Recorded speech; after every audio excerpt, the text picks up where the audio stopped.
Bienvenue dans les Petites Histoires de Michel, un podcast dans lequel je raconte mon exploration de la cuisine japonaise. Cet art ultime de bien manger que j'ai à cœur de transmettre aujourd'hui est la synthèse entre mes pratiques d'artiste, de jardinière et de cuisinière.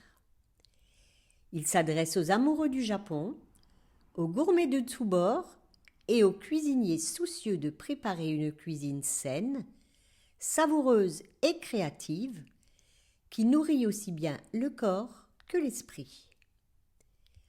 Vous y trouverez des récits de voyage et des témoignages d'expériences qui ont fait sens dans mon parcours. J'y délivre également, au-delà des recettes, les principes qui sous-tendent la cuisine japonaise. Nous ferons des visites dans le jardin, source d'émerveillement et d'abondance, et nous prêterons l'oreille à des personnes qui ont contribué à enrichir mon parcours dans l'oasis nippone que je me suis créée. Belle écoute à vous!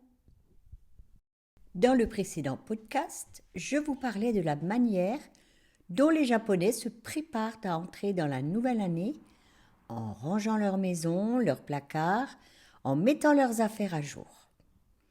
Un pays entier concentré sur la préparation de l'an 9 à venir. Dans l'épisode d'aujourd'hui, c'est le côté culinaire de cette période si particulière que nous évoquons. Dans ce domaine aussi, tout est codifié pour présager d'une année féconde dans tous les domaines de l'existence. Pour fêter le Nouvel An au Japon, les familles se réunissent pendant 3 jours afin de manger de délicieux repas préparés à l'avance. En effet, pendant les premiers jours de l'année, la tradition veut que l'on ne fasse rien, même pas la cuisine. Ces premiers jours de l'année étaient des jours de repos absolu afin de ne pas déranger les divinités et pour que les humains reprennent des forces avant les durs labeurs des champs. C'est pourquoi la cuisine osechi traditionnelle, qui date de la période de Nara, il y a plus de 1300 ans, où il n'y avait pas de réfrigérateur, est constituée d'ingrédients salés, vinaigrés ou encore très sucrés qui se conservent longtemps. Tous ces plats préparés à l'avance sont présentés dans de jolies boîtes bento à 3 étages, les jubako. On déguste également l'ozoni, le plat hérité des samouraïs de l'ère Heian. Il s'agit d'une soupe accompagnée d'un gâteau de riz mochi qui symbolise la longévité. L'autre caractéristique des plats traditionnels du Nouvel An, c'est qu'ils ont tous une signification bien précise. On y trouve du poisson, de la patate douce, des makis, des œufs de hareng et autres spécialités nippones qui symbolisent la joie, la santé, la richesse, la fertilité, la réussite scolaire ou professionnelle et autres vœux de bonne année. À ma table d'hôte, j'aime suivre le rythme des saisons et celui des fêtes traditionnelles japonaises pour choisir le thème de mes repas. C'est un aspect très ancré dans la cuisine nippone qui reflète l'instant présent. Cela m'inspire pour faire des choix dans la multitude des recettes que je propose tout au long de l'année. Bien entendu, pas question de priver mes convives de ce qui fait le charme des repas au comptoir. Il est hors de question de déposer devant eux une boîte bento préparée à l'avance sous prétexte de respecter le calendrier. Eux s'attendent à une succession de petits plats dont la préparation sous leurs yeux gourmands équivaut presque à un cours de cuisine et génère de nombreux échanges de part et d'autre du comptoir. J'aime partager les aspects culturels sous-jacents, cela fait partie du voyage.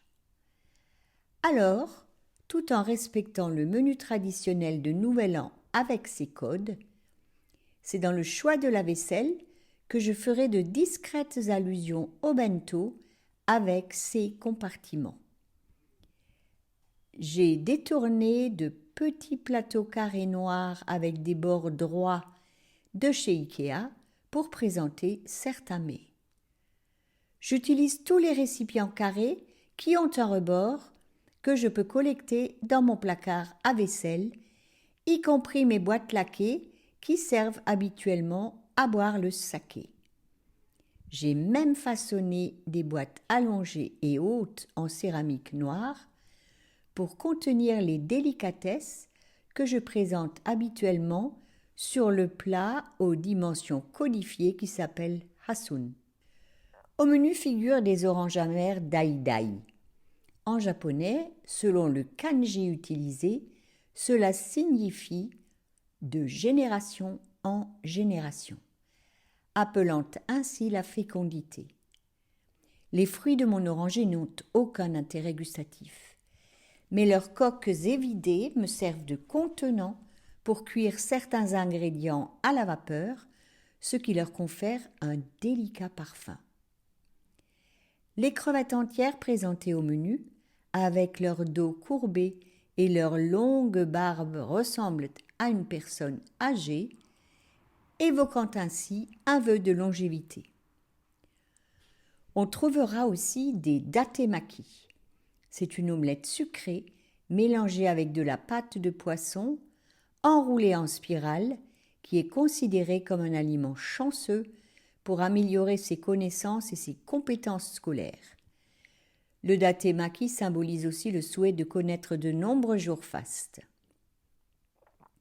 Le namasu, un mélange croquant de bâtonnets de carottes et de radis daikon, assaisonné de vinaigre de tosa, prend une signification particulière lorsqu'il est servi à Nouvel An.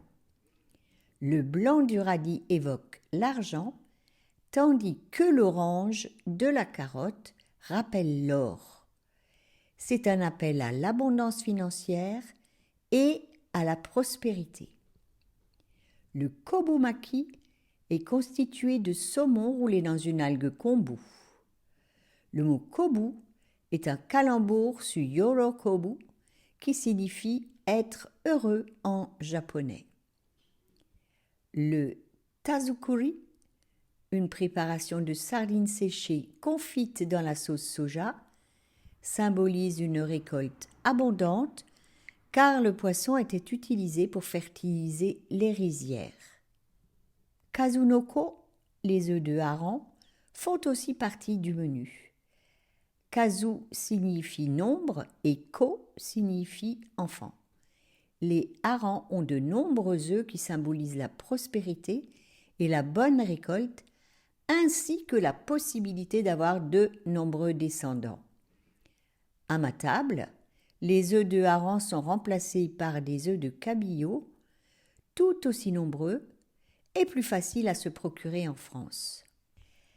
La période de Nouvel An est aussi celle de la confection de mochi qui seront servis dans le zoni, un bouillon constitué de mochi, légumes et miso blanc. La confection des mochi est une attraction à part entière. J'ai pu assister à maintes reprises au spectacle de deux hommes qui pilonnent le riz gluant dans de grands mortiers à l'aide de longs maillets en bois qu'ils actionnent avec force et en cadence. Quand le riz commence à coller au maillet, un troisième acteur intervient. Il trempe sa main dans de l'eau et ramène rapidement la pâte de riz vers le centre, alors que les coups de maillet continuent à pleuvoir avec les cris qui scandent le rythme. Haï, haï, haï, haï, haï, haï. Il faut aller vite, le riz doit être battu, encore chaud. Curry Kinton, des châtaignes confites, servies avec une pâte de patates douces, représente l'or et l'argent. Et puis, il y a aussi les kuromame, les haricots de soja noir que l'on mange pour garder la santé tout au long de l'année. Ils sont cuisinés avec des clous rouillés pour conserver leur couleur noire si on ne possède pas une casserole en fonte rouillée pour leur cuisson. De nos jours, avec le changement des habitudes alimentaires, la présence des réfrigérateurs et l'ouverture des magasins même le jour de l'an, de moins en moins de ménagères consacrent du temps à la préparation de ces mets traditionnels. Je m'en approprie les codes aujourd'hui, tout en allégeant les ingrédients, pour faire connaître une tradition qui exprime bien l'esprit du Japon dans ses racines profondes. Nombreuses sont ces traditions qui risquent fort de tomber dans la trappe de l'oubli quand la quête de modernité fait table rase du passé et uniformise les pratiques d'un bout à l'autre de la planète. À ma table japonaise, j'en cultive l'esprit pour maintenir une forme de diversité, surtout quand les principes sous-jacents font sens pour moi. Un nouvel épisode des Petites Histoires de Michel vous attend tous les mardis. Pensez à vous abonner à ma newsletter pour continuer de voyager au Japon avec moi.